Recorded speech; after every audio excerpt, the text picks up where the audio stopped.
We play on under the summer sun of Waco, Texas. A double dip in the Little League Baseball Southwest Regional today. Opening up with the boys from Clinton Baseball Association Little League out of Mississippi wearing the red, trying to take down the Boerne Little League All-Stars back in black. 2 games today. Our first with Mississippi and Texas West. We follow that up with Texas East and Arkansas. Here's what's on the line. If you lose, it's back to school shopping. If you win, you get to face the winner of the other game and a matchup tomorrow. With Connor Wanhanen, I'm Laura Galindo. Hello and welcome back to Waco, Texas. It feels like we barely know this Texas West squad from Boerne Little League. We saw them play in the opening game. They came up short against the All-Stars from Lamar Little League, Texas East, but in that losing performance actually did a lot of things that were eye-opening. Yeah, the score of that game one does not tell the whole story from what we saw from this Boerne Little Leaguers. And you talk about a team that leads this tournament in on-base percentage. They out-hit the boys from Texas East 7-5 in that 10-3 loss, but you know this coaching staff is talking about the at-bats. They were able to build a lot of things offensively, just weren't able to cash in some RBI situations.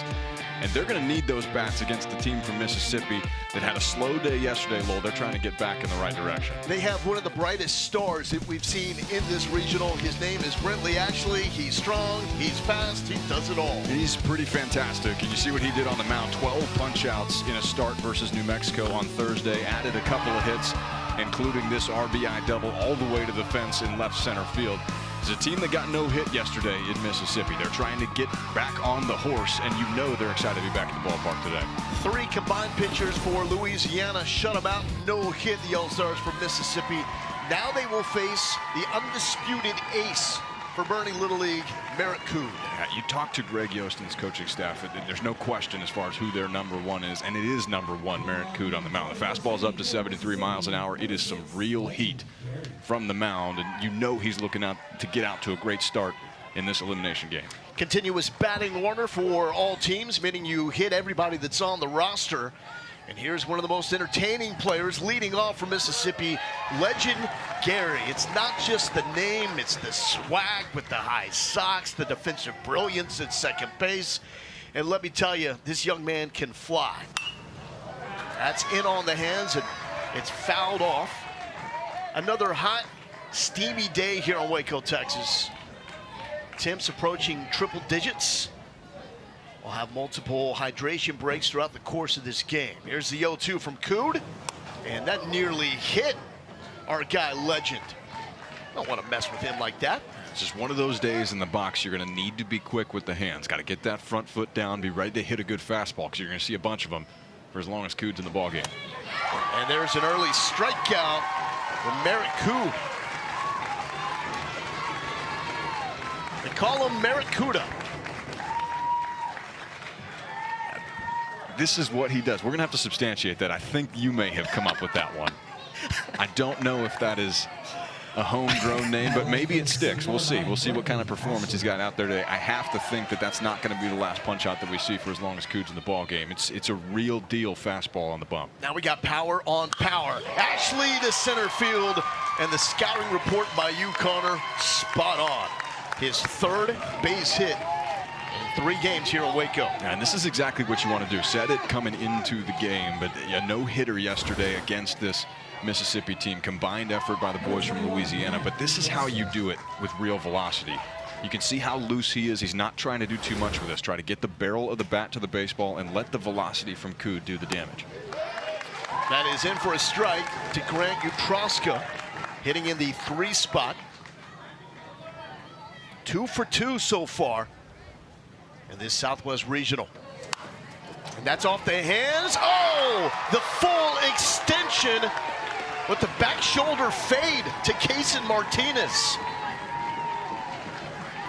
And you don't get an extra out for this, but I think he kept the feet in bounds too. This is a really nice job of sticking with this one for Martinez. Sometimes those balls off the hand, they can have some funky spin coming off of a right-handed bat like this, and it's a nice job understanding where he is securing that baseball for out number 2. I'm going to make the case that the top defensive position that we've seen from all 7 teams first base. Yeah, and second place in that category would be third base. It's been the corners. That's where the action has been this whole Southwest Regional. Jackson Stedman, one of the top pitchers for the boys from Mississippi, trying to get the bat going.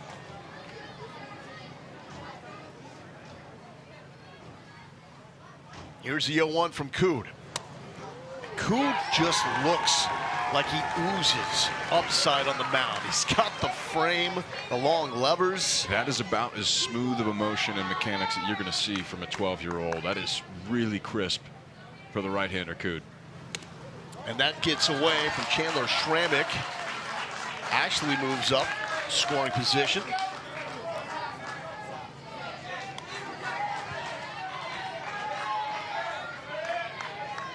Stedman looking to put one in play.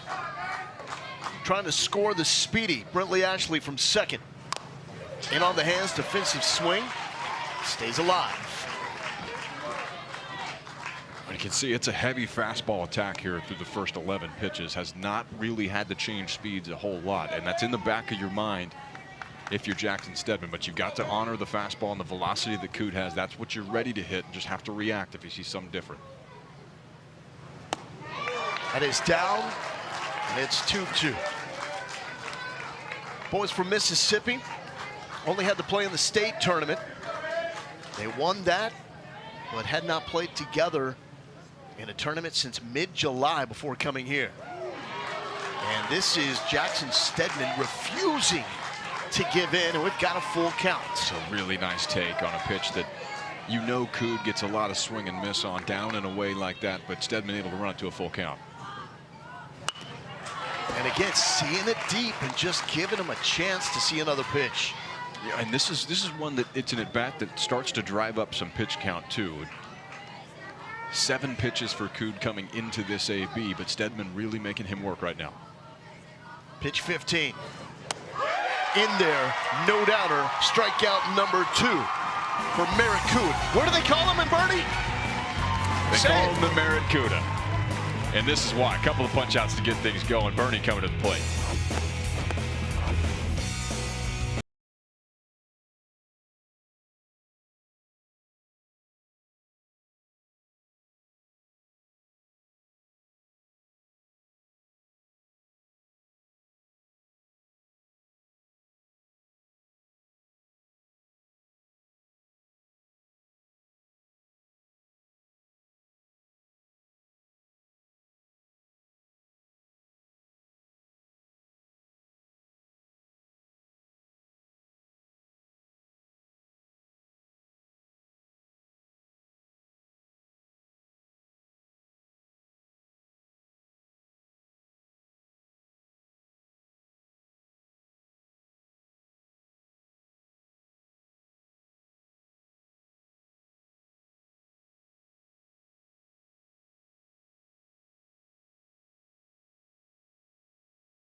Bottom of the first in our opening game of day number 3 in the Southwest Regional. On Tuesday, we're going to send a team to Williamsport, Pennsylvania.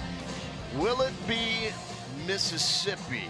They need a solid pitching performance from William Thompson III if they want to keep this journey alive. Well, and they've gotten a couple of excellent outings on the mound so far. We talked about Brentley Ashley, what he can do. Jackson Stedman was fantastic in the loss to Louisiana yesterday, and William Thompson, Willie T, is looking to carry that torch with great starting pitching on the mound. And we know this is a Boerne team can hit. You're going to have to be careful about where the location of those fastballs are in case Yarbrough likes to get things started in a hurry. He is the energy guy, and we'll lead off this 12-dude lineup for the Boerne Little League All-Stars. Boerne, Texas is north of San Antonio. Grew up in San Antonio, so I consider it an extension, suburb of the great 210. First pitch to Yarbrough from Willie T. Now that is smooth. Willie T. And speaking of smooth, Yarbrough, certainly that at shortstop. Great looking swing as well. Fouls that one back.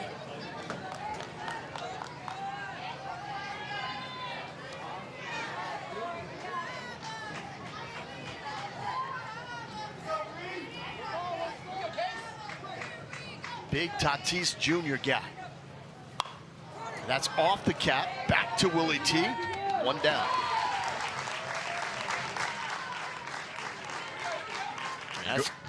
Go for it. You say something. You go back to the outing yesterday for Jackson Stedman, and Louisiana came out of the chute quickly. They scored 2 runs in about 5 minutes in the top of the first. But after that, it was easy going for Stedman on the mound. And talking to Jonathan Foltz, the manager for this Mississippi club, they hang their hat on their pitching. And that is their calling card, and you're going to need a lot of it today and through the rest of the week to work through this bottom side of the bracket.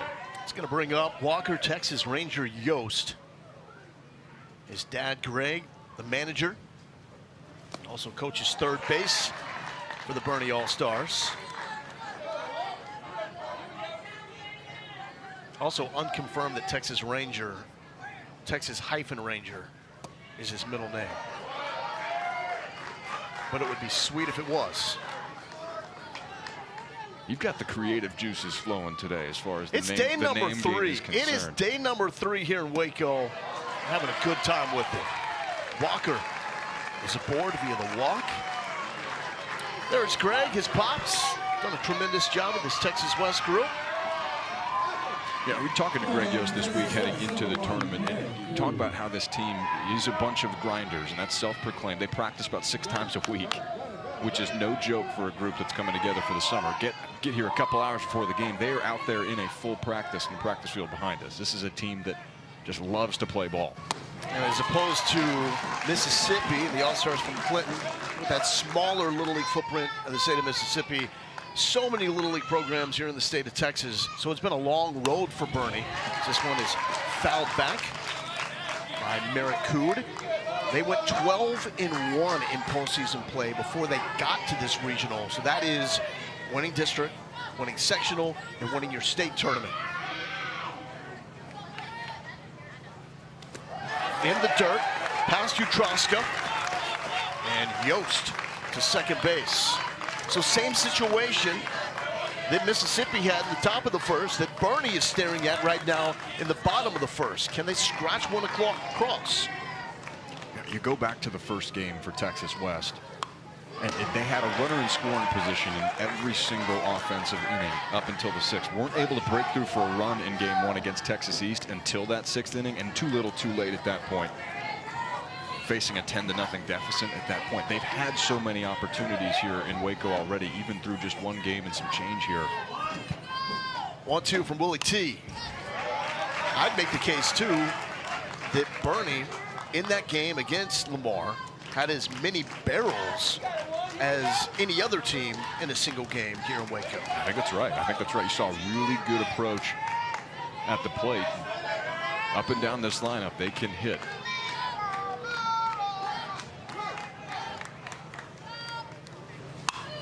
That's lifted. Utroska loses the mask.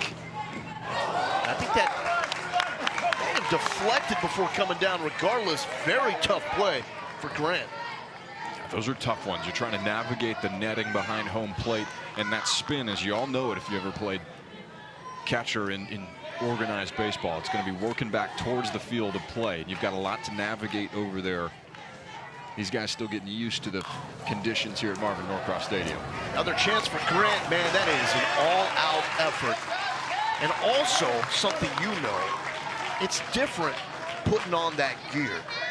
When you put on that gear, summertime in the state of Texas. A little bit different back there. And he's getting his sprints in both directions now. I think he's hoping that this ball is just a glove strike that he can field and toss right back to Willie T on the mound. Coon has fouled off 5 of the 8 pitches from Willie T. And this is a missile to left field. And checking up at third is Walker, and Coon takes second base on the throw. What an at-bat. 8 pitches leading to a single. This is what Merritt Cood can do. He leads this team in the power category. 6 home runs in that run to get here to Waco. And you see he's just got some top spin on this one to the pull side. Gunnar Foltz has been fantastic at the hot corner for Mississippi, but a little bit too much on this one, and Boerne is threatening here in the first. Case Greco, the hitter. Check swing. Did he go? No. He did not. Greg Yost over there at third base, obviously confident in his hitters, because we have seen coaches at third be very aggressive, waving runners home. But he checked up his son Walker, believing the Case can get the job done, and nearly did with one of the hotter shots to the opposite field that we've seen. But foul.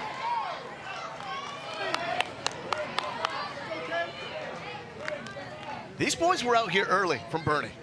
Yeah, it's a bad taste in your mouth after game one that they were obviously on the wrong side of, because you felt that you played a ton better than the score. And those are ones that, you know, they did fire up that competitor inside of you. These guys are excited to play, especially after having a day off yesterday. Case was described by Greg Yost as the most likely to warrant a phone call to the front desk of the hotel because of a noise disruption. Him and Boone Blaylock. In his words, teenagers stuck in 12-year-old bodies. And that is smoked to right field. It's down. 2 runs will score. Case Greco, the life of the party, legging it out for the triple.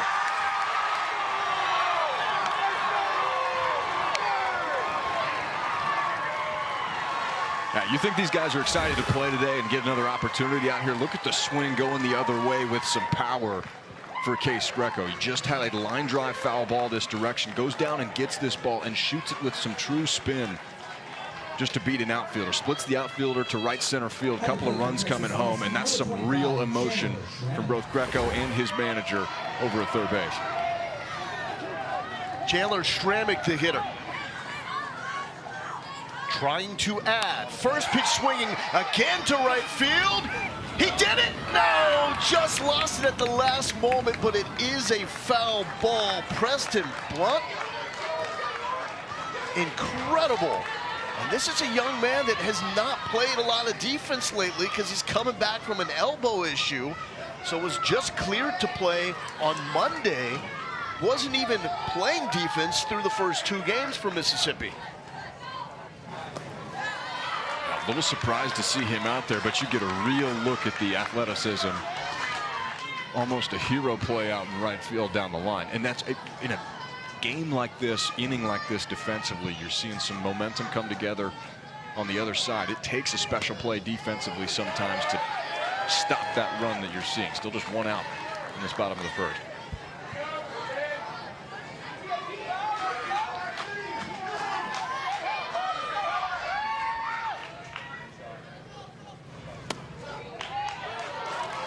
Work it down to the zone, and Willie T gets a strike. It's 2-2 to Chandler Stramick. His dad, Mark, former UTSA Roadrunner baseball legend, All-American at UTSA, and was the 40th overall pick of the 2002 draft. His boy Chandler is a ball player as well.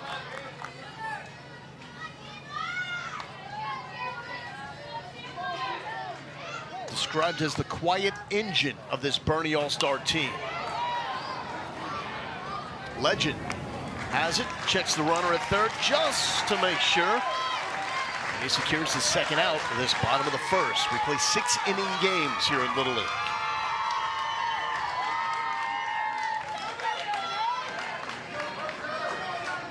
You just get the feel that this one's going to be back and forth. Saw a good swing by Brentley Ashley in the top of the first inning here for Mississippi, and you're seeing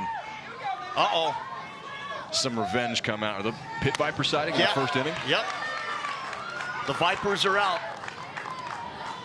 Come on, that's some top deck, top rope type intensity for Carson Patrick. They don't let just anybody wear Pit Vipers. I mean, it's a way of life. It's a lifestyle choice. When you wake up in the morning, you have to ask yourself, am I ready to put the Pit Vipers on? These aren't Ray-Bans. These aren't Oakleys. These are Pit Vipers, people. You sound like you've had this conversation with yourself before in the mirror.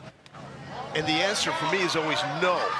And I go with the Ray-Bans because I'm not built like Carson Patrick.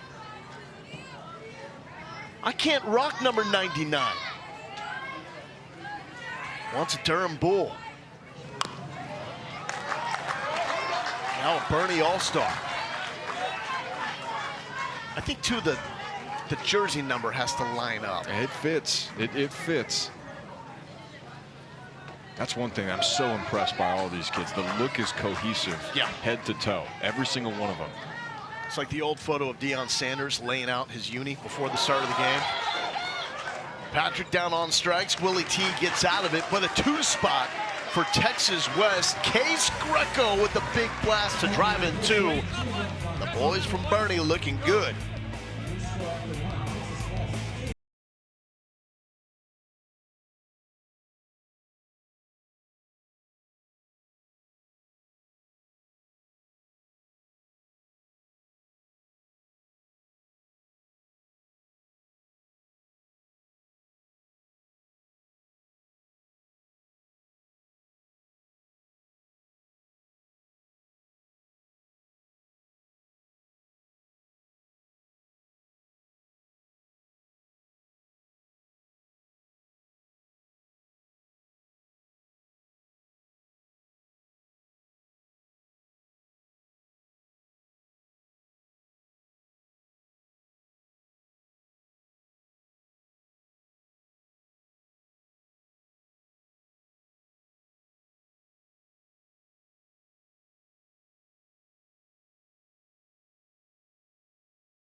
Day number 3 of the Southwest Regional in Waco, Texas, but just the second time that we get to see Texas West, the All-Stars from Boerne. A lot of Boerne High School Greyhound purple in the stands as well. They've made the short trip up I-35. Much longer trip for the folks from Mississippi Clinton Baseball Association Little League. Clinton, suburb of Jackson, not too far from Pittsburgh. As Preston Blunt, who had that awesome layout attempt in foul territory in right field, leads off.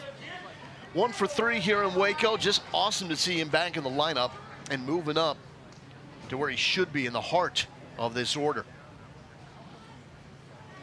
We told you he suffered a recent elbow issue that kept him out, but got cleared on Monday to return to action. He hit in the very bottom spot of the lineup in game number 1.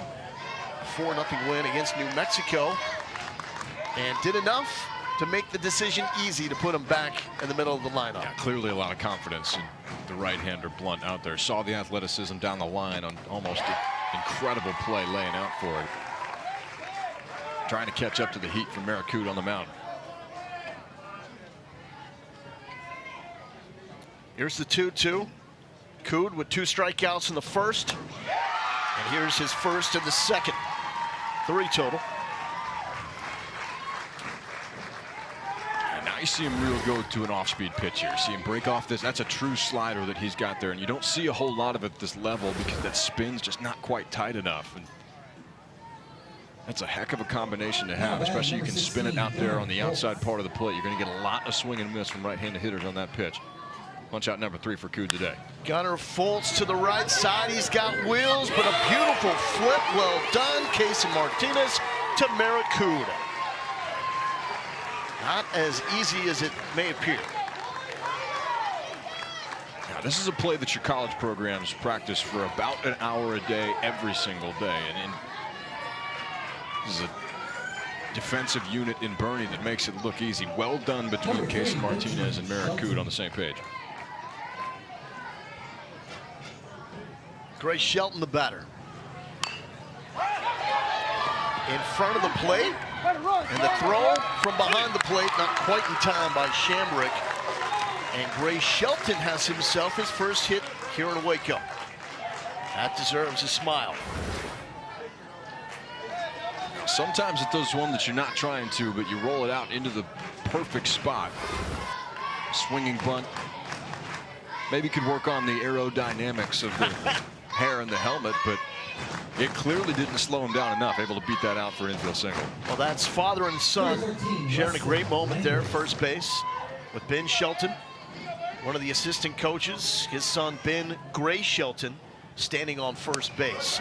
No leadoffs here in Little League Baseball. The runner can leave the base when the pitch arrives at the hitter. Must slide into a base, feet first. You can dive back to a base, head first. Oh, goodness. Hot shot to center field, and back-to-back hits by Shelton and now Rustin Landers. Two guys that were hitless coming into this game. Now look out. We said there was going to be back and forth offense here. This is a team in Mississippi that's got a lot of hits built up in them. None yesterday in the ball game against Louisiana, but already picking up their third base hit here early today. Asher Cooley also looking for knock number 1.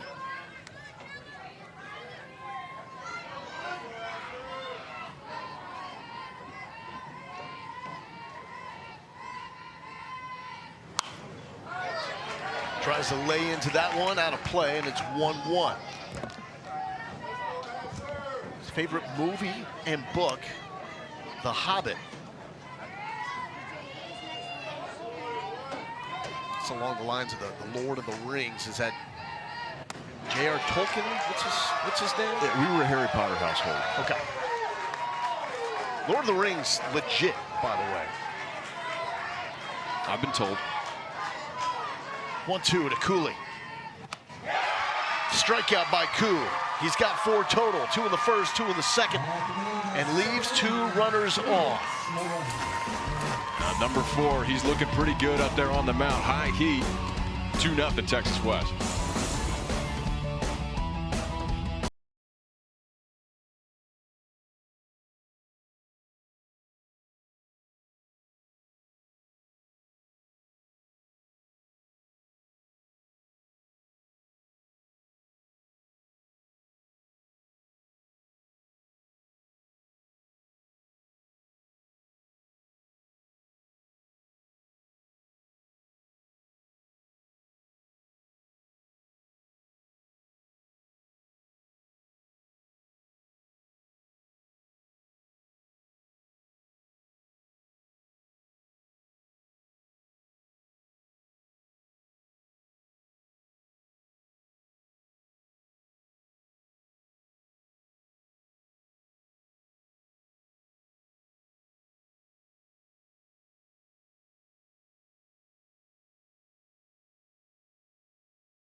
I haven't seen the guys from Texas West since game number 1, but the bats have been alive to get things started. Merritt Cood picking up the first base hit of the ball game, taking second base on a throw, and then Case Greco, the big blow from the first inning, with 2 men on in scoring position all the way to the fence in right center field. He ends up on third base, and it's Boerne Little League with an early 2-0 lead over Mississippi in an elimination game here this afternoon. And the timely hits, that's what was missing in the recipe for Texas West in their opener against Lamar, Texas East.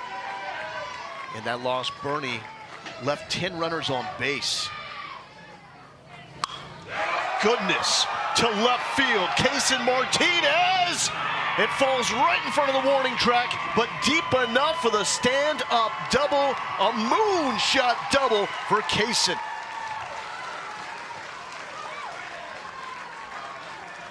Now they're getting out a lot of frustration from game number one. And we talked about how good the at-bats were. A lot of barrels. You've said this time and time again. Pick up another one here. Just a little bit too high of a launch angle. Look at him watch it. Elevate and almost able to celebrate on this ball out to left field. Driving an outfielder back. Anytime you see the backside of a jersey of an outfielder, Lowell, it's a great sign as a hitter. You call that burning them. Casey Martinez, his first hit. It's a double. Preston Baird looking for his first hit in Waco. And Connor, I don't know about you. I think I've seen enough now through very early in the, 8th inning that we've seen these Boerne All-Stars. This is the best hitting team here in Waco. Yeah, I think it's the scariest lineup top to bottom. And the interesting thing enough, we've only seen the first half of it here in this ball game. But over the course of the postseason, leading up through the districts, through the sectionals and the state tournament, it was the bottom half of this lineup that carried a lot of the torch for Greg Yost's club. And we're just getting into where some of those guys have been in the order. When they are firing on all cylinders, 1 through 12, good luck making it through unscathed. Willie T comes back with a strike. And also have to keep in mind, too, nerves were a bit of a factor for Boerne in that opener against Texas East. Just did not look entirely comfortable. These boys are comfortable now. It's a little too high, and it's handled in left field by Asher Cooley. And it is remarkable, probably not shocking, with the jump and comfort level that all 7 of these teams made between the first day and the second day on here in Waco. Yeah, you're not here by accident. These are all really talented groups, and as any competitor would, when the stakes are what they are, you start to get excited. Anders Paulson. Martinez from second. Oh, the arm is there! It gets away, but hold on a second. What is all this nonsense about Preston Blunt coming back from an arm issue? That thing is a rocket launcher. You had alluded to it about the fact that this was one of, if not the best arm, and get a look at this, an absolute rifle right on top of the third base bag. And if it's not a hard, strong slide from Casey Martinez, that is a double play there. An absolute bullet out of the right hand of Preston Blunt in right field. So Martinez is able to tag from second. First pitch swinging is Lawson Belden, and it's 0-1. That was phenomenal. Showing why he is one of the top pitchers on this Clinton Baseball Association Little League squad. We were told he would not pitch. We weren't sure if we'd see him in the field. And that's grounded right to Preston Burrow at first base. And it's 2-0 Texas West through 2.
Welcome to Williamsport, Pennsylvania, and a slice of sports paradise. Hammered. God! Up and out of Williamsport. Are you kidding me? Lay out like a superhero. Great baseball ahead. Here we go. 20 total teams will make the trip to Williamsport, 10 from the United States, 10 international squads, and Boerne Little League has a history in Williamsport. They won it all here in Waco, Texas 2 years ago and made it all the way that season to the U.S. Championship game. So now Maricoud and company try to live up to the lofty expectations that were placed in front of them by that 2024 squad. Well, and you look at the talent. We've talked about things in the box. You look at the talent that this team possesses, and they sure can get on another run here. Now, you're going to have to do it out of the bottom side of this bracket over the next few days, but you know, this is a team, again, you talked about what they did in the state tournament. They had the double dip a team that they ultimately beat in the championship to get here to Waco. They've been in this type of position before, and they're trying to come out and take command of this elimination game early in the first half. Camden Blair, first pitch swinging. Yarbrough from the hole, in time.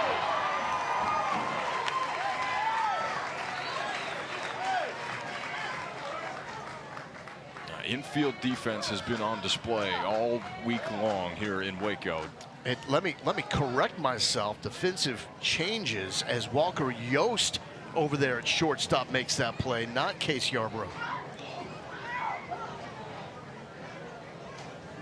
Yarbrough had been a staple at the shortstop position for this Boerne Little League. Now Jonathan Foltz, manager for the Clinton Baseball Association Little Leaguers, going to come out and ask our umpires to take a look at this one at first base. It was a close play over there. Camden Blair was burning down the first base line. Get another look at it. A couple of hops chopped. Walker Yost has to work to the backhand. Gets enough on this throw to get it across. That is a close play over at first base. So these are the looks that our replay team are taking a gander at. Is he able to make the safety base in time? Yeah, that will be overturned. And so teams have two unsuccessful challenges to work with in regulation. So after that challenge, Mississippi will still have two available if this is indeed overturned. And from that look, certainly seems like that will be the case. I think it's a good use of a challenge. That's a close play over there at first base. Bang, bang, very tough, especially with you've got the safety base in play. You're as an umpire, trying to look in really two different spots at one time. It's a great effort by Walker Yost at shortstop, but it sure looks like that left foot of Camden Blair gets in there a half step early.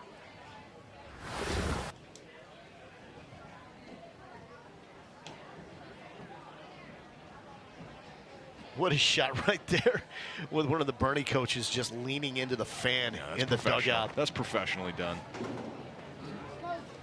Casual enough to just fade into the background a little bit, but you're also, it's effective. Hey kids, everybody on the fence, but this is my fan. See the challenge rules. You're allowed 2 unsuccessful challenges in regulation. Now, if you win one, which certainly looks like may be the case here for Mississippi, you retain it, don't lose it. If we were to go to extra innings, you would get another had you exhausted the previous 2.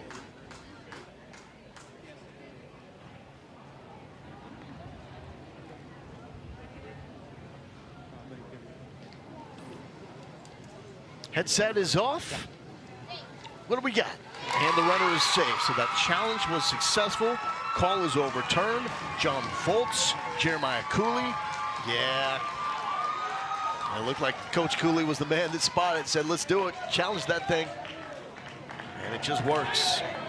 So big moment here for Willie T. After Camden Blair reaches on the infield single. William Thompson, the third, starting pitcher for Mississippi. And look at Willie T. That's fantastic. But the expression is the same present day as it was when he was just getting his start. That is outstanding. That is intensity. That's focus. The lack of logo on the hat, too. This is just a gamer. Yeah. That's an all-timer. Willie T, one of the all-time greats. Well, and a real chance here to help his own cause, too. We talked about it with Brentley Ashley. He was able to do it for this Mississippi club in their opening game versus New Mexico. And that's hot and inside from Merritt Cood, who will throw that fastball in the 70s. And from 46 feet away, that's absolutely cooking. 3-1, Willie T trying to get something to drive. He thought that was the pitch, and it just slid right under the barrel. Yeah, the thing that doesn't get talked about a whole lot, we talk about velocity and the distance between the rubber and home plate too, but you look at the long frame for Cood, he gets down that pitcher's mound. That extension is pretty far, so not only is it firm, but it's coming from even shorter than 46. That's popped up. Cood calls off his third baseman, Preston Baird. Out number 1. And so this is interesting here.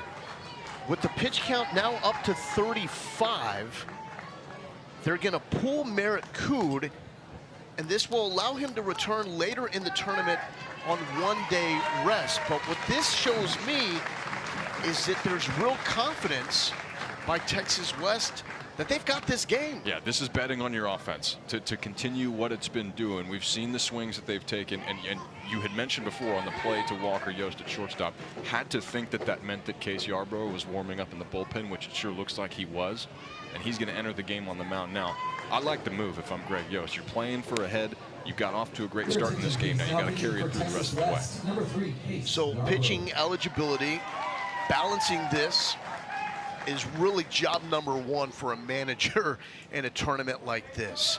So these are the different thresholds. 35 pitches for Merritt Cood, meaning that he can return after 1 day of rest.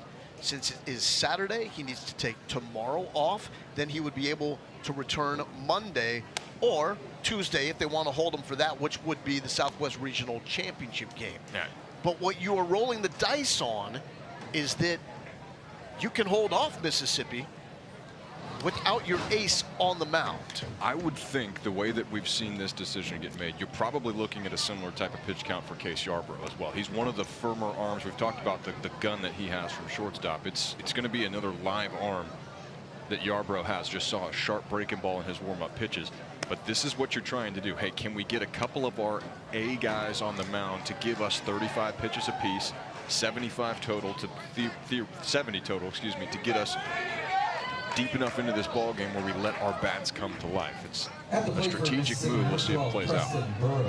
Speaking of good arms, Preston Burrow's third cousin has a very good arm.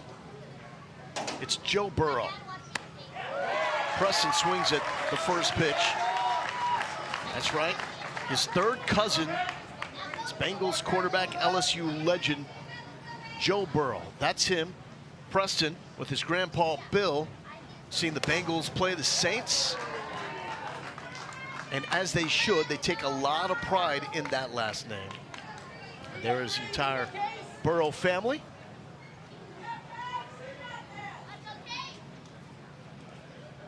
And a 1-1 to Preston Burrow. That's one of those questions that you ask, too. You see the last name going through in the questionnaire. It's, hey, any relation to Joe? Well, actually, yes. And you never think the answer is actually going to be yes. Yeah, it's the obligatory question. There's Grandpa Bill.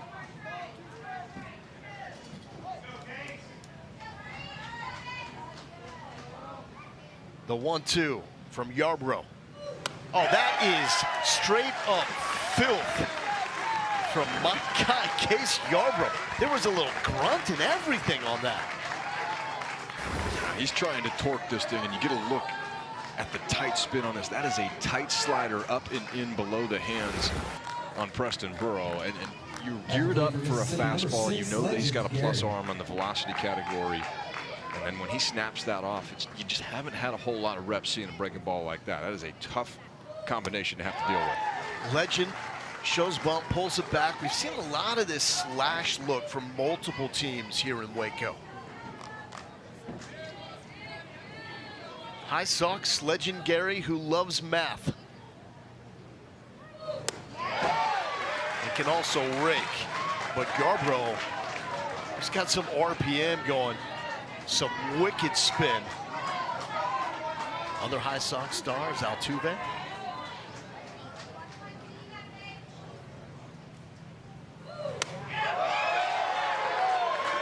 Mookie Betts, also rocking the High Sox. Were you ever a High Sox guy? Like Acuna? I did in high school, and we had some throwbacks in college that we'd wear some High Sox with. Yeah, those TCU throwbacks, some of the best unis in college baseball. It's a great look. I recognize the bias. It's a good look. Now, we had a rule that you had to be fast to pull up the pants, pull up the socks. Yeah, I think that's one of those unwritten ones. Now, these guys today, I'm not going to pretend to know what the rules are in there, but you're looking at two of the best in the Southwest region right now between Legend Gary and Casey Yarbrough. Yeah, they passed the test for wearing the High Sox. To me, I would cut up my knee so much sliding. I couldn't do this look. Excuses. Maybe you weren't tough enough. Maybe you weren't tough like Legend Gary. Maybe you didn't have I don't think that's that kind of dog in you by Casey Yarbrough. I don't think that's up for debate at all. I'm not going to fight you on that one. Here's the 2-2.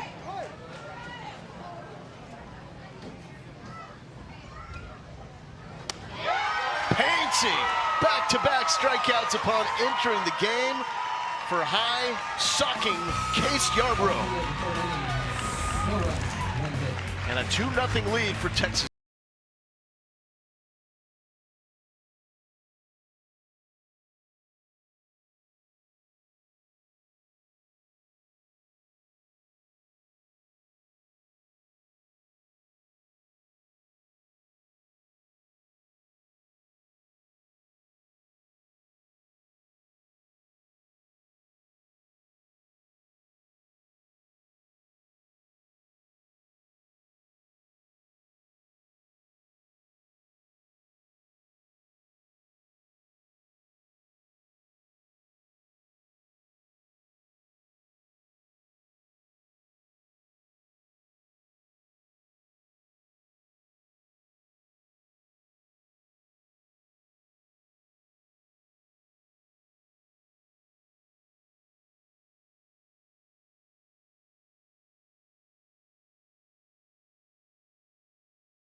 Two 2-0, Texas West over Mississippi State in the bottom of the third.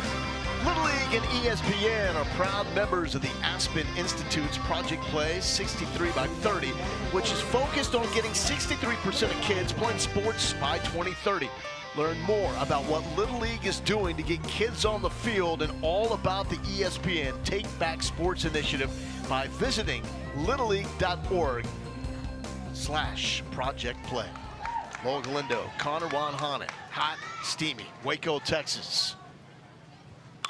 In this elimination game where we have Lyle Fisher just throwing out the barrel to get on. When you're good, you're good. When it's going right, it's going right. Look at the strength in the hands by Fisher. Just gets the barrel to it and puts it in the right spot up the middle where you're going to split those middle infielders. And Texas West continues to hit. We talked about it with the pitching changes that Greg Yost and his coaching staff are thinking about. And they are betting on this offensive unit to continue tacking on runs. Boom, Blaylock. That is a knock waiting to happen to left field. How about extra bases, Boone? Blaylock muscling. Oh, we've got a tripping Fisher at third base. The throwback was in time, but they didn't see him. And Lyle gets bailed out. The turf monsters, I mean, they're everywhere, Connor. You never know when they're going to spring up and get you. Yeah, there's only so much you can do about those monsters out there. But look at the swing. Go down and in for Boone Blaylock out of the 12 hole and put this over the left fielder's head. Another one to the wall. If you played the game long enough, it's happened to everybody. Good on Lyle Fisher to be able to get back into third base safely.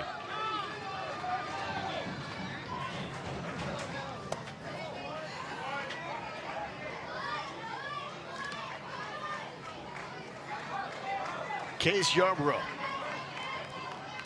back to the leadoff man. Ooh. He didn't like it. It's a strike, but not really a pitch that Case can do much with.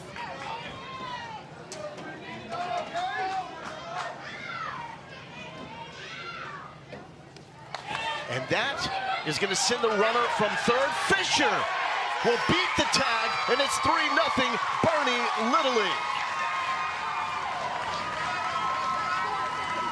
Just heads up base running. This does not get too far away from Grant Utroska behind the dish here, and he's one of the better defensive catchers in this Southwest Regional. You see he pounces on this ball, and Fisher's just able to slide in underneath the tag. Another run for Boerne Little League. You feel like they smell blood in the water here, and Case Yarborough wants to put a ball into the gap. Thinking about that right center gap, Boerne also consistently, this lineup from top to bottom has been nails in being willing to take the ball the other way.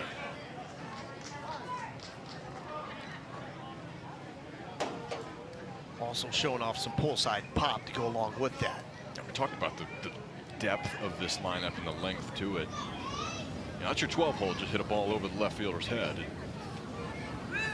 That bottom half of the lineup doing so much of the damage in the districts and the sectionals and the state tournament.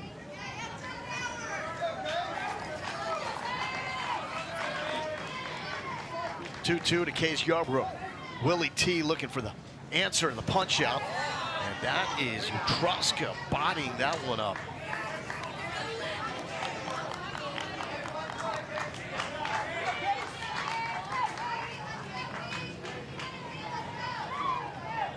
The bats have arrived hot for Texas West.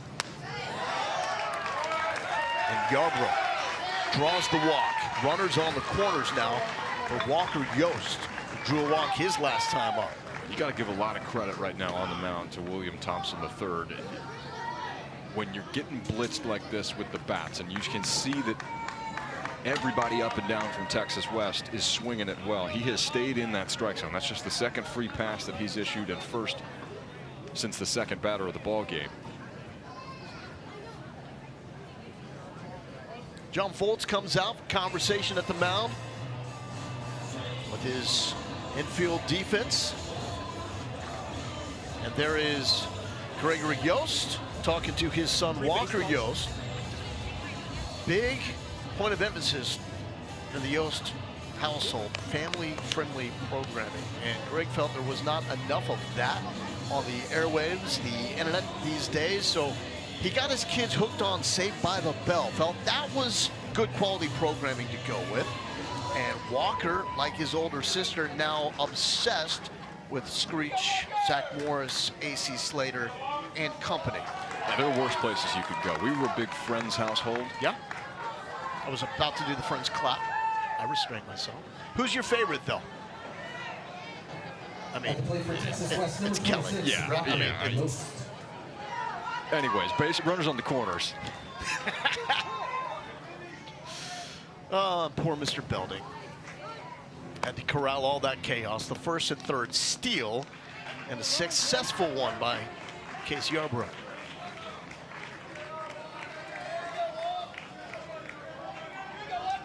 I always wanted AC Slater's hair, though. Fantastic. Hit well into right field. Yost drives in one.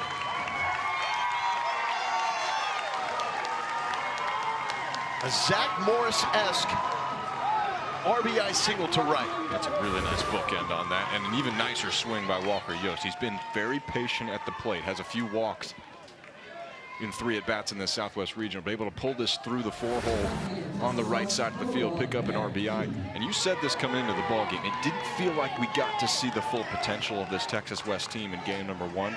You're seeing it loud and clear here in the first half of this elimination game. Cood, first pitch swinging.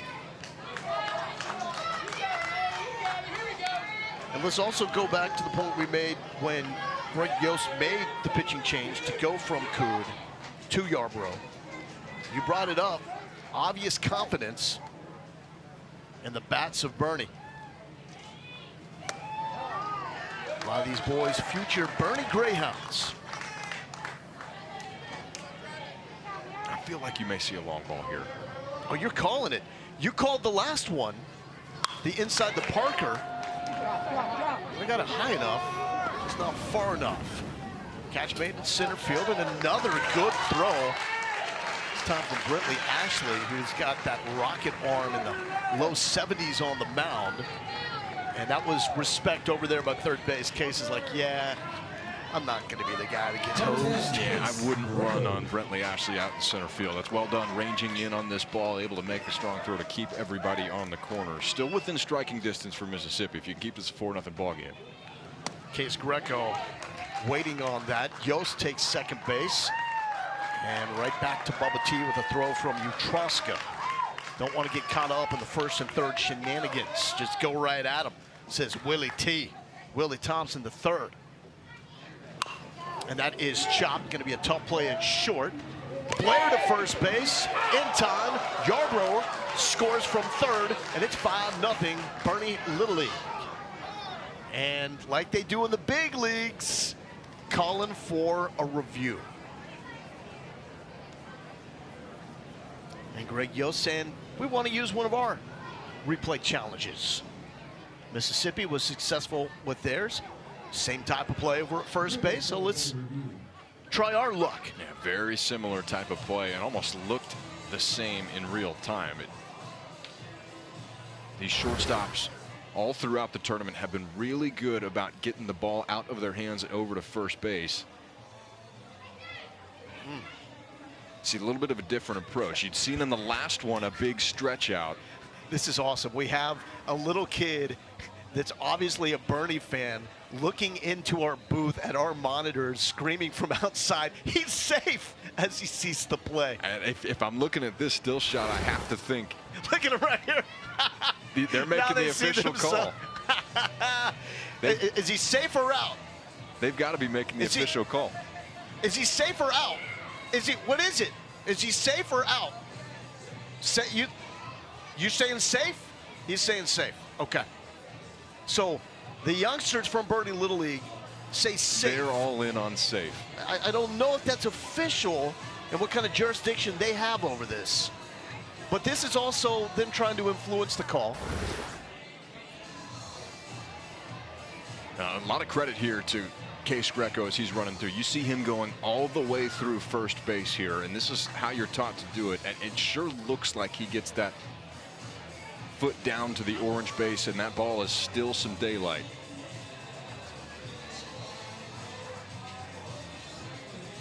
So Greco is hoping he's got his second hit here.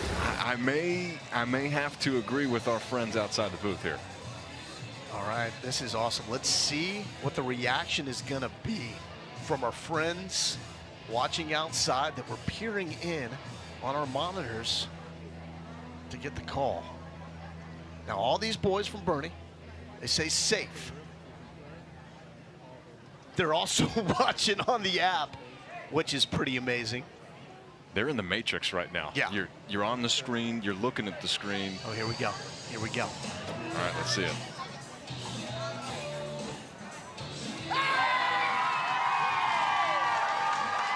They were right. They knew already. They were right. They're like, yeah, why are you excited? We knew. Well done, boys. So Case has his second hit. 5-0. Texas West with the lead.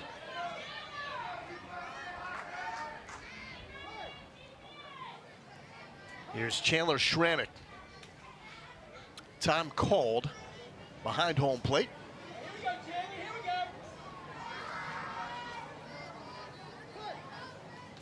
as these bats are looking dangerous for the Boerne Little League All-Stars.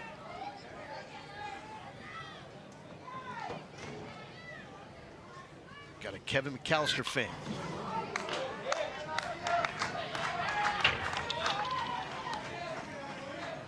You got to be careful with Schrammick at the plate. Couple of hits in game number 1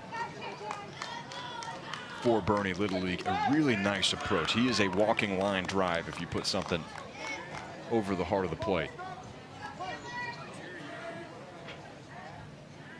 The 1-1.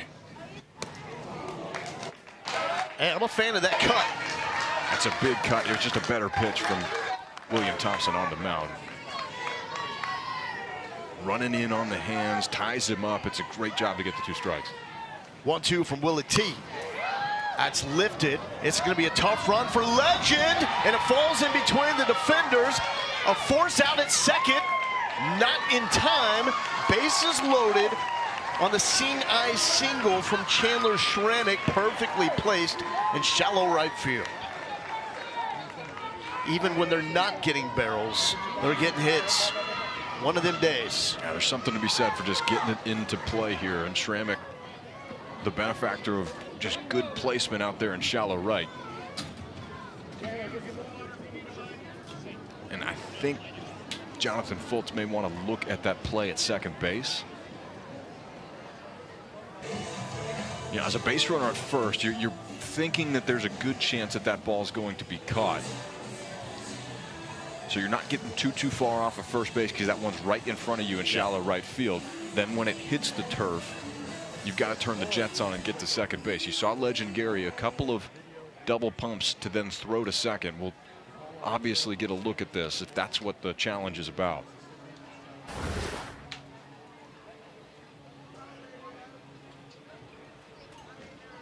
We're looking at the right foot. Seeing if it come off. That's what it looked like in real time. It looked like it was coming off as he was making the catch. You see him on the backside of second base. But from right there. So what's important here, rule on the field, that the runner was safe. And so is there enough from that angle? This may be better without an obstruction from the ump to overturn it. I don't know.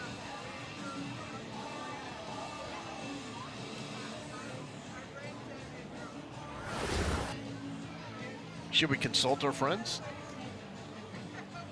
Phone a friend? I mean, do you think that there is a world where they would say overturn this to out? No. All right, so the call on the field, safe at second base, meaning the foot of Blair came off the bag. Yeah, this may be a good one to see if the foot's on as that ball enters his glove.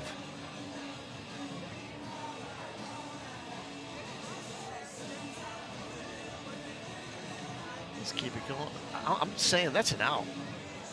Barely. Right there. Yeah, and it looks like by a frame. Greco is still sliding into the bag too, and it looks like that right foot. I don't know if that's to the back side of second base of Greco as he's sliding in.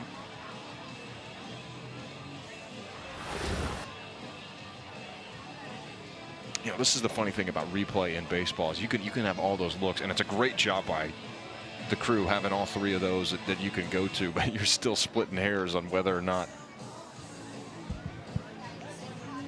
So Mississippi has challenged once. It was successful, so they have retained their challenges for the rest of regulation.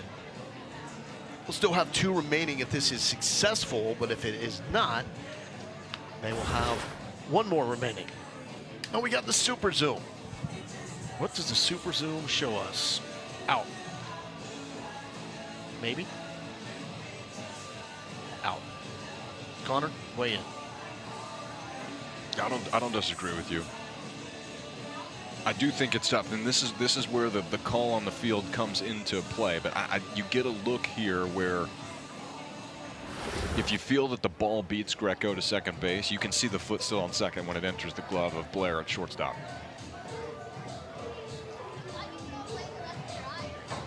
All our umpires and all our Little League regionals, volunteers. We appreciate everything that they do to make this go. And they've done a fantastic job this week. Our crew today, Philip Ramirez, Mark Brown, Todd Marr, Ramey Brown.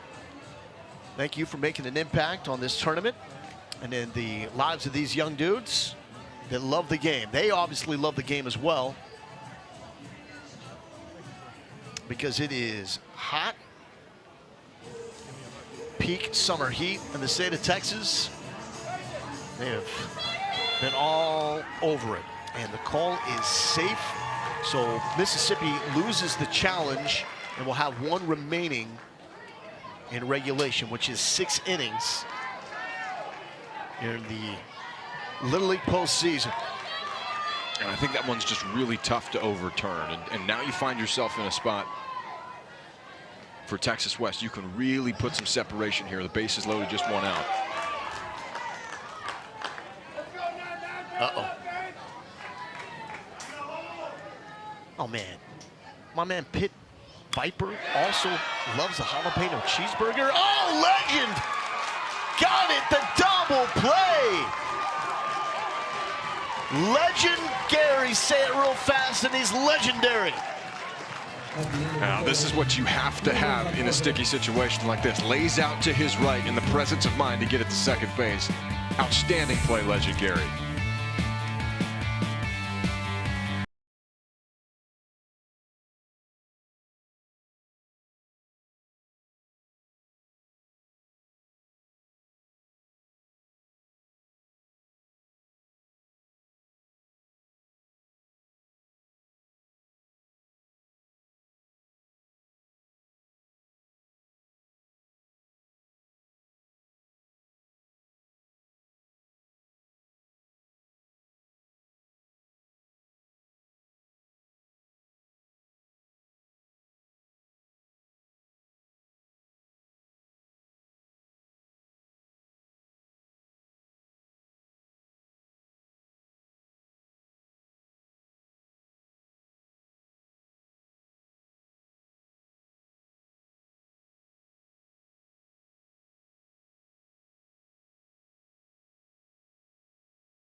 A 5-hit, 3-run inning for Texas West takes us to the top of the 4th in this elimination game. New Mexico, our first team eliminated. That happened yesterday. We have 2 elimination games today. Our next one is Arkansas and Texas East. The winner of this game will play the winner of the next game, and that matchup will come tomorrow. Brentley Ashley, one of the mega stars of this Southwest Regional, stands in. 2 for 4 with a double. With the most dynamic pitching performance by an individual that we've seen thus far and in a long time in the Southwest Regional. He did that game number 1, leading Mississippi to the 4-0 win against New Mexico in a 1-hit performance. Fastball splitter is a pretty mean combination here at this age group, and he has 2 really good ones. There's upside for Brentley Ashley.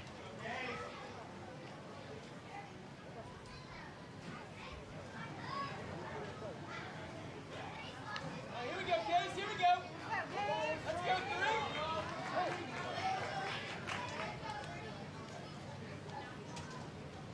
through. The 1-1 for Case Yarbrough. And it's 1-2. Yarbrough entered the game 2 hitters in to the 3rd inning in place of Merrick Cood and struck out the 2 batters he faced. Trying to make it 3 straight. against one of the big dogs here in Waco. And he has.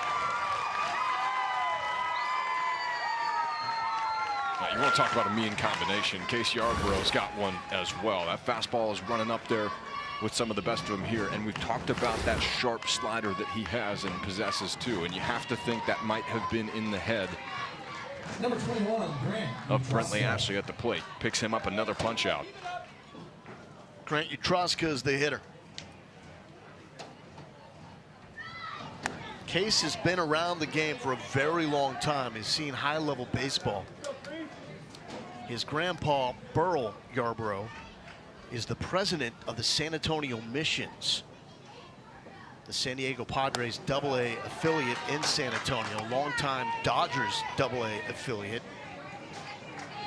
Nelson Wolff Stadium, Henry the Puffy Taco, and awesome baseball. I'm a San Antonio kid, so spent a lot of time between VJ Keefe and Nelson Wolff Stadium watching that amazing organization run by Case's grandpa, Burl. Here's a 3-0 to Utroska. That's a 4-pitch walk.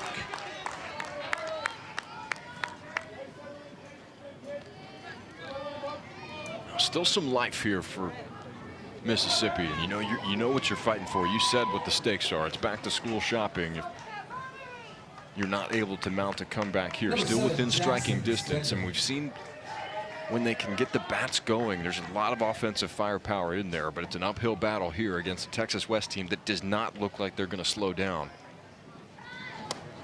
Yeah, you need runs and you need them in a hurry. Now the goal on the other side, if you can keep the mountain 5 that you have to try and climb to tie it into, you can certainly do that over these next few innings of work, but it's going to take some real intentional pitch location and taking advantage of any opportunity that you have with the runner on base. 4 hits for Mississippi, this after getting no hit on the loss to Louisiana yesterday. Speaking of Louisiana, a lot of really good smells around the George W. Bush Little League Leadership Training Center right now, because over at the softball field, they have commandeered that field and are making jambalaya right now. I mean, leave it to Louisiana to be the life of the party and bring the food and refreshments as well. Yeah, they've been playing early the last couple of days. You give them the late game, and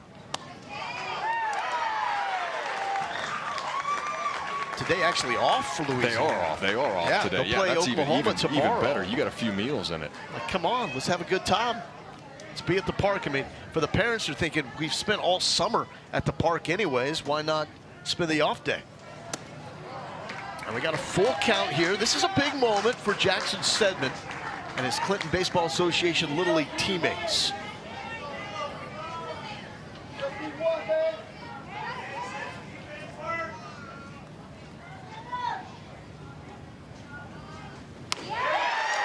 Bayou.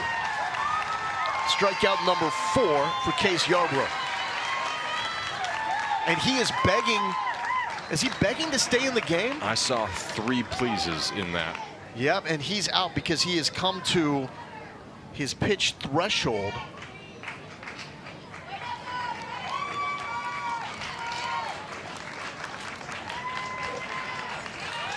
And so, since he started that at-bat under the second threshold, he will be able to return tomorrow. So you see the pitch count was 25, but he started his last batter in the 1 through 20 threshold, meaning he is available to return without a day of rest. Yeah, and this is the right move. That's why he was begging to stay in the game. It's the right move. I get it. I understand it. And you can tell how much of a fierce competitor he is. But he's still lobbying. He said it's not officially time yet, but that's a heck of an outing for Case Yarborough on the mound. Time you're able to punch out 4 in that short of a stint. He'll go back to the middle infield. Case Greco, who was a starting center fielder and had the triple that really opened the scoring in this game. Check out that photo. Adorable. Is that a river cat sighting? I believe so. So he's grown a lot since that photo, and looking at his frame, you can tell that there's still a lot more vertical growth to go. He's going to be an impressive prospect in years to come. Oh, he's got the big swing of the day, too. The 2 RBI triple all the way back in the bottom half of the first inning. Difference in the ball game right now where things stand. And, you know, for Texas West, now you start to think ahead. You're certainly not comfortable by any means, as anything can happen at baseball at this level, but you're starting to be more strategic in these moves. You know you've got a long road left if you're trying to make it back to Williamsport, as this team did a couple years ago. And so the situation now, Gunnar Foltz is the batter. Unfortunately, Preston Blunt is injured and will not be able to return to this game. There's Yarbrough, so smooth at shortstop, and he's able to get that final out here in the top of the 4th. Texas West in control, 5-0.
Your attention, please, on the mound for Mississippi, number 6, Legend Gary. 5-0 lead as we go to the bottom of the 4th for Texas West, the All-Stars from Boerne Little League.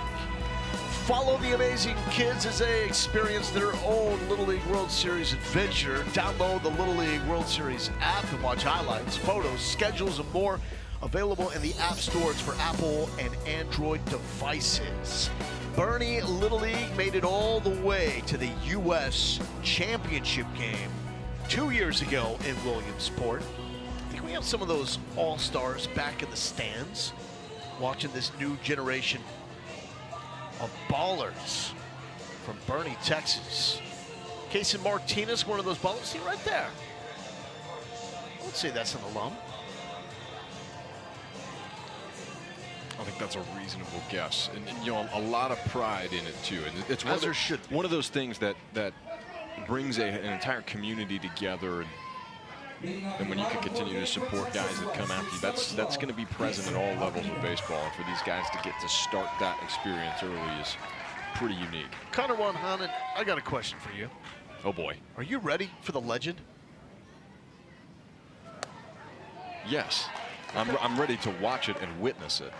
We are all witnesses. I'm glad I don't have to hit off of that breaking ball, though, because that had about 3 feet of depth to it. To Legend Gary. It's not a nickname, folks. That's his name. And if you are Shavonda and Larry, when you name a child Legend, you know big things are in store. I mean, look at the smile and the grip on the bat when he first got started. Clinton Baseball Association Little League. You knew it was going to be special. Well, and this comes off of a last defensive half inning. He laid out to his right and then flips the ball to second base for a double play. Now shows the versatility. He can go to the mound. He says his role model in life is his mom, Shavonda. great kid. Coach Foltz says he's inquisitive. Anytime he hears Coach Foltz, very likely it's Legend asking a question. Casey Martinez to center field. Ashley there for out number 1.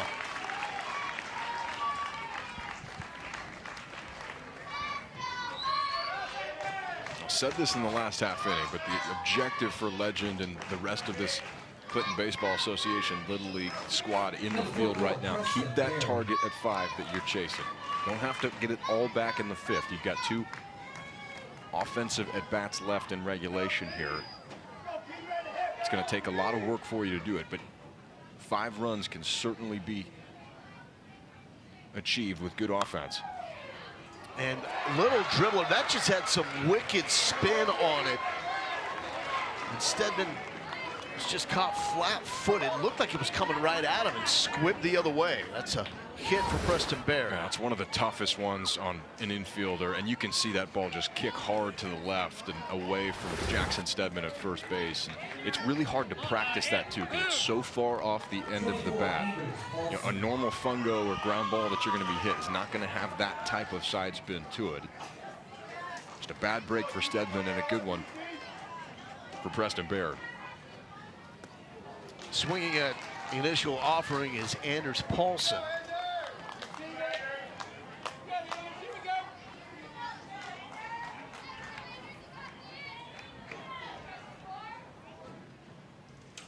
Favorite movie, Pacific Rim. Can't say I've watched that one.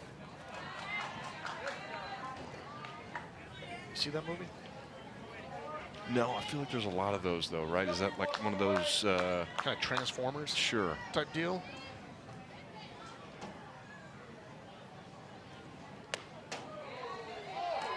I mean, it's no Saved by the Bell. Needs to be a Saved by the Bell movie. Let's get a reunion going. You know, that starts right here, right now on ESPN Plus. Waco, Texas, Southwest Regional, Connor Von Holland, Lola Galindo, Anders Paulson at the plate. That there needs to be a Saved by the Bell reunion movie. You're starting to see more and more of that pop up, though. All sorts of reunions, sequels. To shortstop, Blair rifles it to second base, gets the lead out Martinez. Baird, check that, 2 down.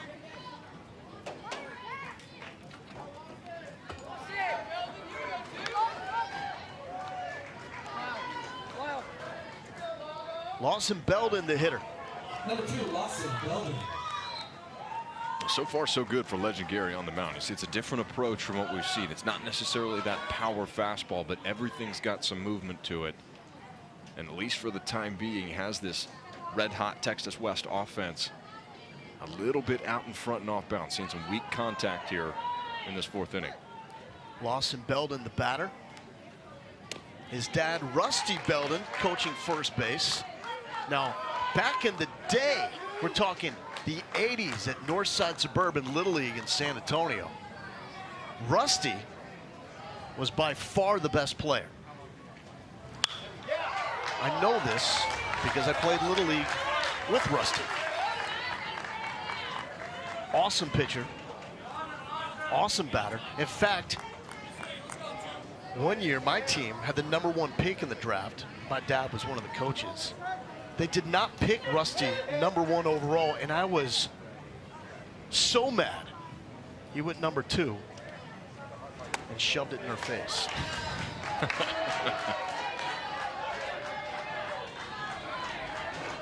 I was probably the last pick on that team, even with my dad coaching. Here's a 1-2 to Lawson.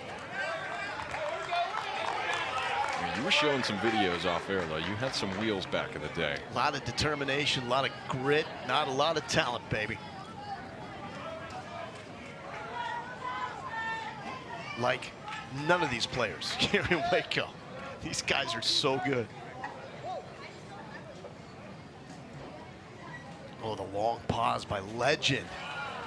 In the dirt, it's 2-2. And you can see his sights are just a little bit too far down in the strike zone to get the swing on some of these balls. He's able to bring it up just a hair. It starts to be a little bit more enticing.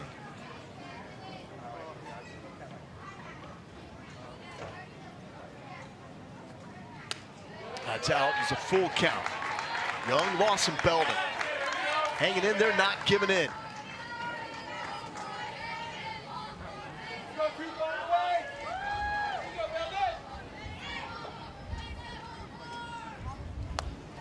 And Lawson will go say hi to Dad.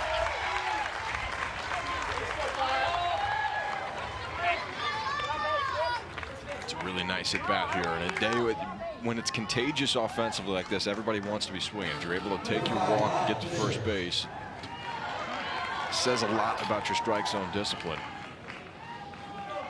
Another chance for Lyle Fisher, who singled up the middle. Hard shot his last time up. To the right side and down. That's a base hit. Yost waving Paulson home. And the runner is safe.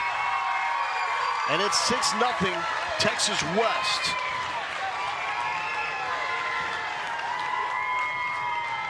So another hit. Fisher scored a run, now he drives in a run. You just can't give him too much room. This offense is playing too good at baseball. It's a great effort out in right field by Shelton. A strong throw here. You see that slide for Anders Paulson just right in between the legs of the catcher, Grant Utroska. All over the call. It's just a good, aggressive slide into home plate and another run on the board for Texas West. What a shot there. Our home plate umpire Philip Ramirez all over that call and all over cleaning up the aftermath. Boom, Blaylock stands in. Boone is having himself quite the tournament. He's 2 for 3. You heard the encouragement from the stands, stay hot. He is hot. 1 for 1 in this game with a double. He wants time. This is not your stereotypical 12-hole hitter. He's able to drive the baseball back to the fence here.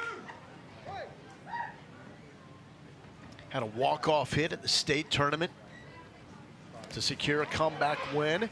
Oh, we got the fake first and third belly flop. The throw to second, back home will not be handled, and it works as Belden scores. So Lyle Fisher broke for second, fell over on purpose to try to draw the attention in a throw, and it worked. Now, we used to call this the Mickey Mouse play, and you'll see what it does here. Just takes a little bit of a face dive, and there needs to be some acting. He'll work on that, but it does exactly what it's supposed to do. You get the throw out there to second base, and then you see Lawson Belden come in around on the backside. Another run home and a 2-spot here in the 4th inning. Utroska didn't see the spill. He just flipped the mask, picked up the ball. He's like, what is that dude doing right there? That's you gotta hang out on the ground for a little bit, maybe give yourself a couple of barrel rolls towards second base, make sure the catcher sees you and you get caught up. Were you ever the runner that got to fall over? Normally, fortunately, I was the runner on third base when that was called. Because he had the wheels. Back in the day. The thought of that now makes my hamstrings hurt. Did you have a guy you played with that really embellished that dive? Sure did. What are we talking? Are you talking like rollovers? There was a vocal element to it. It was more of a somersault than into a barrel roll. It was impressive. It's like the grunt on a changeup? Is that what we're talking about? Like vocally selling it? You know, like almost sounds like you got shot. People are concerned only to realize it's a first and third play to score a run.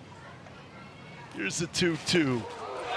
And legend Gary with a strikeout to end the inning, but 2 more runs and beautiful acting by Lyle Fisher and Boerne.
Texas West certainly looking like a team that, despite the fact that they lost their opener, could be a threat to win the Southwest region and move on to Williamsport. Little League Baseball Regionals continue with Little League Around the Bases, presented by Dick's Sporting Goods. Our whip-around coverage of every region is hosted by Matt Schick and Mike Rooney. That's started up today. Also see it tomorrow from 1 to 9 Eastern and streaming live on ESPN+. Shout out to Schick and Runes, two of the all-time greats. They love this. They love the game of ball,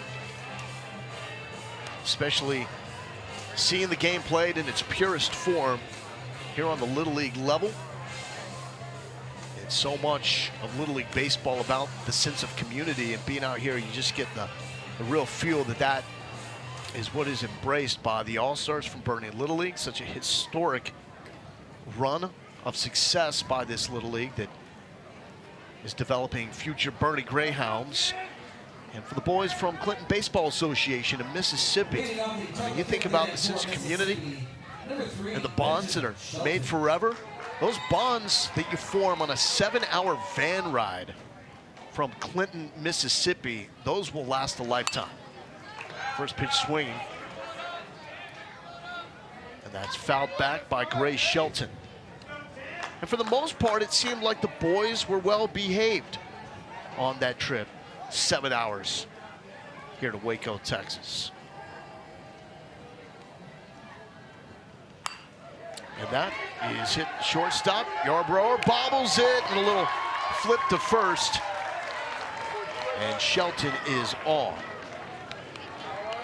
That's a great job by Gray Shelton, putting this pressure on Yarbrough to try and make a good play here with the speed getting down the line. Talked about it with shortstops. Not a whole lot of time with these field dimensions and 60-foot base paths. Yarbrough is as sure-handed as we've seen. Just would have been a really tough one, even with a clean transfer.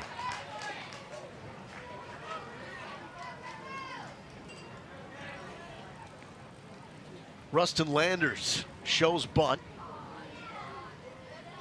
Mississippi trailing by 7 here in the top of the 5th. We play 6-inning games in the Little League. And this is our second elimination game of this regional. Mr. Tuna Steak takes it to third base. No hesitation as Carson Patrick fires to second base. It's not just physical attributes, but the mental, the high baseball IQ on display here. This is really good at third base. You said this a little bit ago. I think the best defense that we've seen in the Southwest Regional has been at first base, but not far behind him has been the play at third base. You got zero time to hesitate on this, and just automatic decision making for Carson Patrick.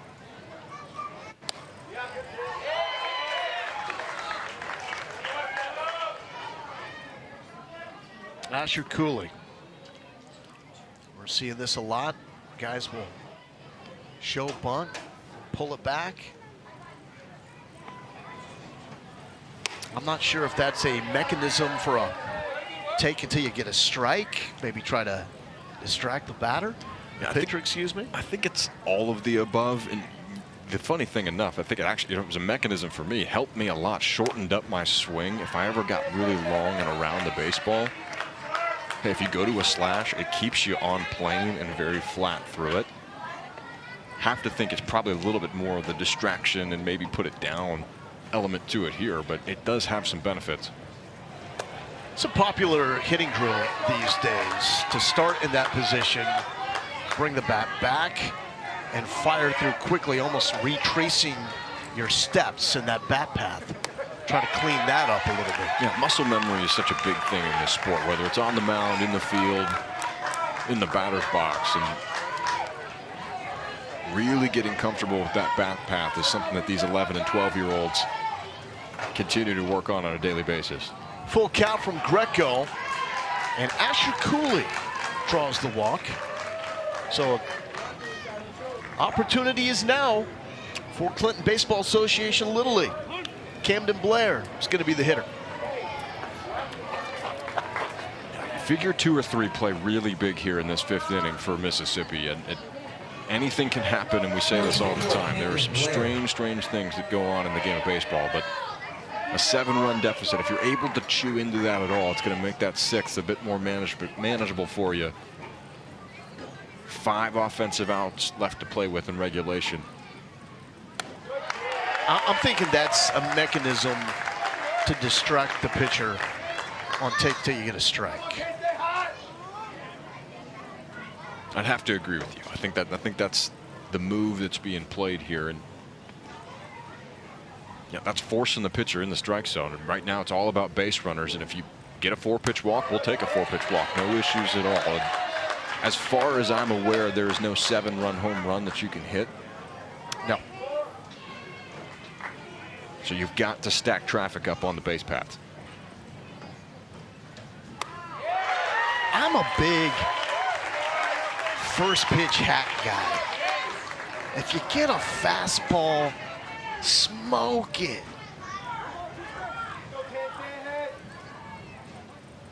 One, two, you get the nasty stuff like that. That's true, but it's real, and then you got to deal with that with 2 strikes. And this is a good one from Case Greco.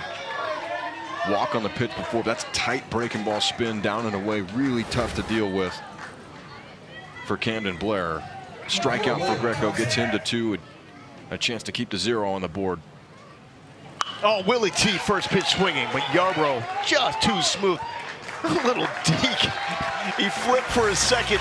Saw that his second baseman, Walker Yost, wasn't quite ready, so slammed on the base himself. 7-0 going to the bottom of the 5th.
We're in the bottom of the 5th, first game of day number 3 of the Little League Baseball Southwest Regional. And we have a new pitcher, a guy that has been stellar at third base, now getting his shot on the mound, Gunnar Foltz.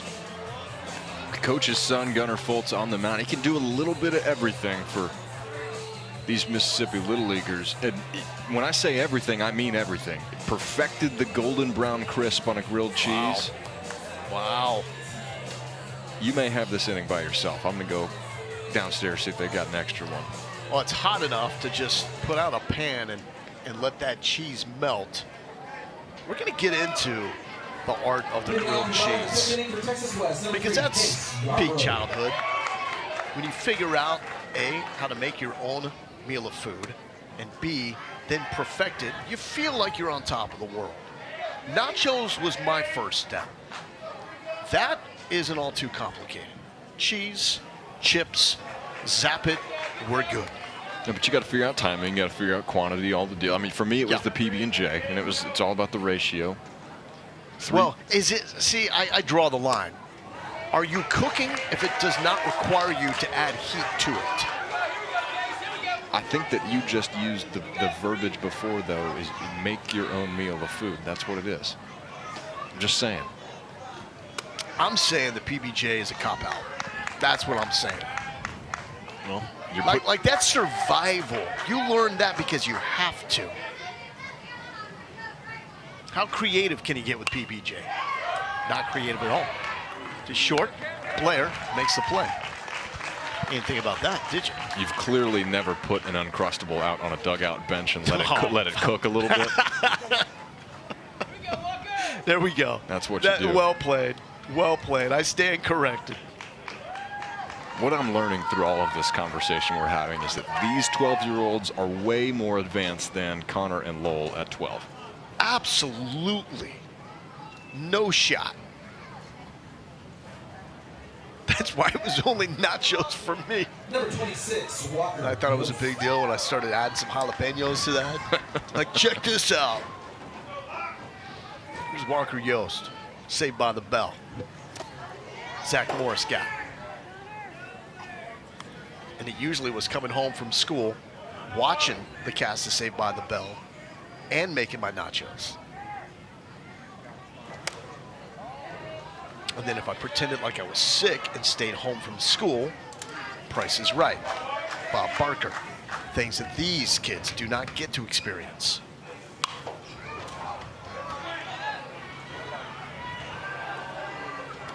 But now, it's all those kids that were raised in the 80s getting a chance to raise these boys and girls.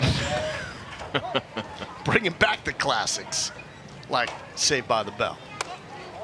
Good spot. I don't know if I've seen anybody with better strike zone discipline than Walker Yost in this Southwest Regional. It has been really impressive to see the approach that he brings. Oh, wow. That's a rip. So get into that. When you have that kind of approach and discipline, what does it eventually set up? Well, you see what he's looking for. He's looking for a pitch that he likes, gets himself to 3-1, and took a couple of close pitches there on the inner half. This one bleeds a little bit too far out over the strike zone. Knows that he can pull the hands through and line this right back where he came from. It's really quiet action for him, and that is a move that you can replicate over and over and over again. And I say this as somebody who slugged his batting average. So you could do that in a very repetitive manner for Walker Yost. That's going to carry him a long way in this game. Merritt Coote is a hitter. When did you realize you didn't have to swing at strikes? That it was okay to take a pitch that may be a called strike that wasn't something you felt like you could do damage with? Yeah, you know, that's a really good question, and I think a lot of it is natural. I think I really had that conscious thought in high school where it's, hey, I'm not just looking for a strike, I want my strike. And if I'm looking for something away and somebody throws something in and it's a no strike or one strike count, I can let that go by and live for another pitch. That's okay. That's really where that started to develop for me, was at the high school level. 1-1 from Fultz to Coode. How about recognizing spin? When were you able to start doing that? Oh, 6 months ago, maybe. If I could do it better, I still might be playing. I don't know. I mean, at this age, were you anticipating, hey, may see breaking ball, may see change because of the count? No, not so much. This age was a lot more just pure play reaction, see ball, hit ball, be an athlete with the bat in your hand. Really starting to recognize good spin. Again, it probably came at the high school level, but the breaking balls also weren't the same. You move from high school to the Division I or collegiate level at all. It's a different looking curveball or slider that you see, and you really have to start keying in on that, consciously practicing seeing that spin out of the hand. Otherwise, when you're talking about a 95-mile-an-hour fastball, or some of these guys have this day and age have sliders that are 91, 92.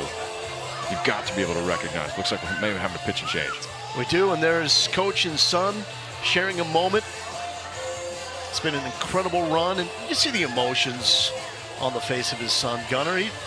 All these boys want to come out here, and they want to win. They want to win every game, but the job that John has done with this group of boys, it deserves a lot of credit because they came here, and the state of Mississippi has not had great success in the Southwest Regional.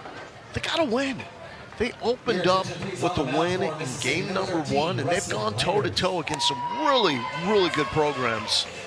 So all these boys should have that chin high and feel really good about the summer that they've had. Yeah, this is a really tough draw in this elimination game as well for Mississippi. And you're talking about it with Texas West and that opening game matchup. You got the sense that was a team in Texas West that got beat by a healthy score, but that has a lot more in the tank. And you're seeing that all empty out here on this Saturday afternoon. But you're exactly right. I mean, the game was back and forth on opening night for the boys from Mississippi. It just have had two really tough matchups, and that's the way that it works in baseball sometimes. It's a tough thing, but it's part of the beautiful thing about it. You learn how to deal with that. You shake it off, and you got a game the next day. Rustin Landers is going to be the pitcher for Mississippi. This is an elimination game, so the loser sees their run in postseason baseball come to an end. And for a lot of these boys that have played together for a long time, it's the end of a chapter in their young lives. But good people in Clinton, Mississippi, tight-knit community. Sure these guys will stay close as they grow into high school ball. Pretty good community support in Mississippi for baseball, I'd say. Man. Two of the power programs inside the Magnolia State. First pitch, rip, Greco all over that one. And it's going to be bases loaded, 1 out. Have yourself a day, Mr. Greco. 3 for 3 now on the ball game. 3 RBIs for him. Of course, the big swing, the triple, go all the way back to the first inning. Shot that to right center field. Scored 2 runs and got this Boerne Little League team off to that hot start. Chandler Schrammick, the hitter. That is up from Landers, ball number 1.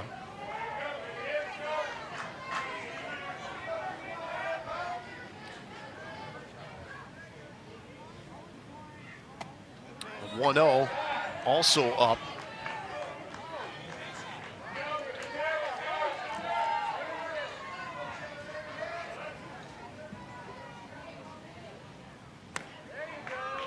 Connor, I'm saying Texas West is a team to beat here. I don't want to see them on the schedule. And that is fought off to center field. 1 run scores. Cood holds it third. And the ball gets away, and Cood will stay there with the bases loaded, 1 out. But I don't hate that call either.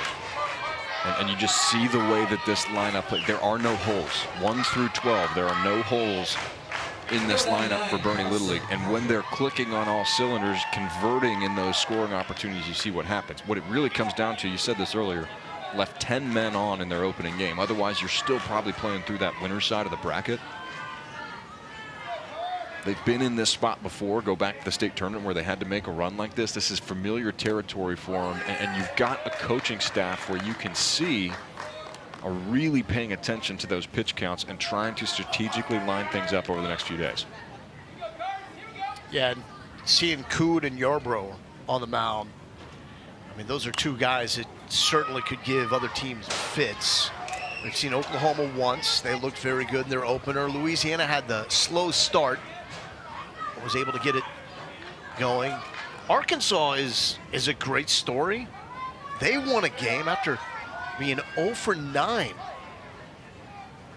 The boys from Little Rock, and Patrick to left field. A runner tagging from third. It's a good throw, but not in time to get Cood. The throw back to second, not in time. Legend Gary thought it was. He's fired up. And so it's 9-0, and why that runner on second base is so important, that's the winning run because of the run rule.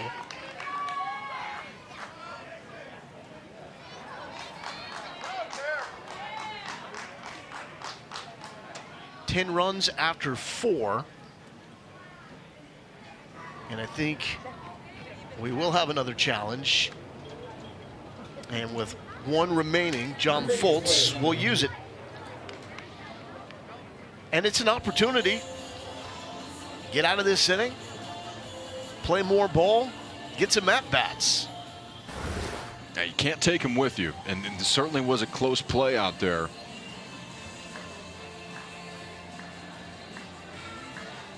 Looks like that foot is into second base.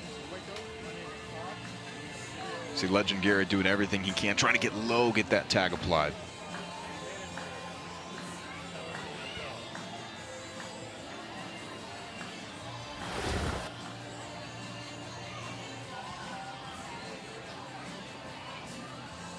Check out the offense by Texas West.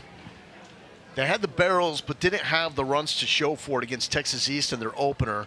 They had the day break and then got here what seemed like 7 hours before the game to get their warm-ups in, and they were ready to go.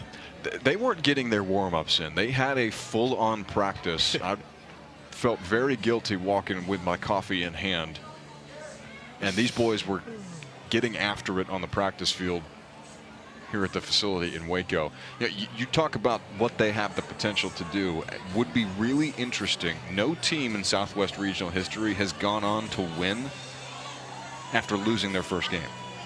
So would be history here if they do ultimately make the run. But I think you watch them and the way that they're stacking things up here this weekend, assuming that this result ultimately holds, look out, because you may be staring down the barrel of that historic achievement. Hey, check this out. The boys are having a good time over at second base. That is Case Greco surrounded by the All-Stars from Clinton. They're pointing out somebody in the stands. They get their eyes on somebody or something.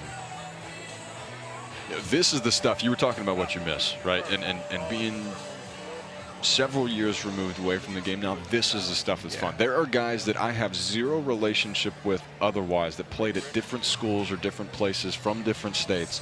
My only interaction with them was what you're seeing on the screen right now.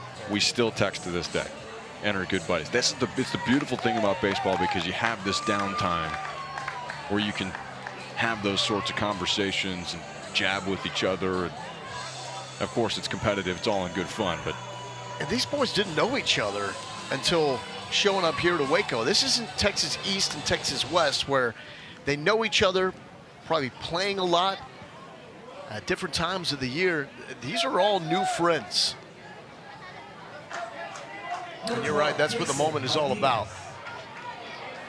So the runner is safe at second. Mississippi out of challenges. And Cason Martinez will come up and try to walk this one off. Case Greco is the winning run at second base via the run rule.